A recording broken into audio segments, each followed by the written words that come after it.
bà bồn à phúc mai bồn tiếc là vây một chung rùm tiền klang đỏ thôm mùi ní mình cha đại chất lũ khát đầm lại đàm châu $50 khát trơn $10 nè chi ốc cả đo cầm rò bà bồn àสำหรับទីតាំងផ្ទះនិងឃ្លាំងនេះគឺស្ថិតនៅប្លុកជាជួនកកនៅចិត្តនឹងបងនេះចិត្តនឹងគម្រោងផ្ទះល្វែងចិត្តនឹងរោងចក្រហើយនេះខាងមុខនេះផ្លូវបេតុងបងមកមើលឃ្លាំងសិនបងឃ្លាំងនេះគឺធំទូលាយទទឹង10 ម៉ែត្រជម្រៅរហូតដល់30 ម៉ែត្រគឺធំទូលាយតែម្ដងគឺមកដល់គឺអាចដំណើរការអាជីវកម្មក៏បានឬក៏ស្តុកទំនិញក៏បានគឺមិនពិបាកក្នុងការសាងសង់ទេមកណាគឺមកដល់រៀបចំដំណើរការបានភ្លាមជាឱកាសដ៏កម្រមិនធ្លាប់មានទាំងឃ្លាំង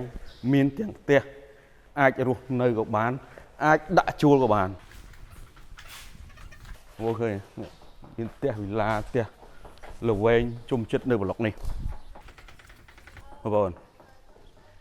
បើទំហំផ្ទះគឺធំទូលាយតែម្ដងទៅតឹងរហូតដល់5 ម៉ែត្រជម្រៅ16 ម៉ែត្រមានបន្ទប់ឡាវទឿ2ធំនៅជាន់ខាងលើ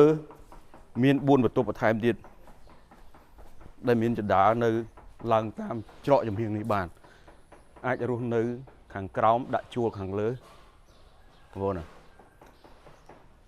បើជួលទាំងឃ្លាំងនិងផ្ទះនេះជួលអាចបានម្ដុំ$1000បងប្អូ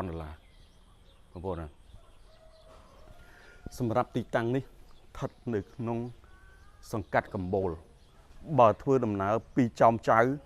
តាមផ្លូវជាលេខ4មក7 គីឡូចុះពីផ្លូវជាលេខ4 2 គីឡូគឺមកដល់នៅជិតនឹងផ្សារយ៉ាក់ជីងតែ2 គីឡូពីផ្សារកំបូលជាឱកាសដ៏កម្រ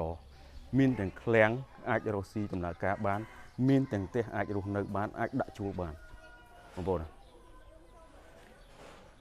ទាំងផ្ទះទាំងឃ្លាំងលក់តម្លៃក្រោម100000សុកចិត្តខាតតម្លៃដើមចូល$50000អត់មានទេបងប្អូនណាជាឱកាសដ៏កម្រ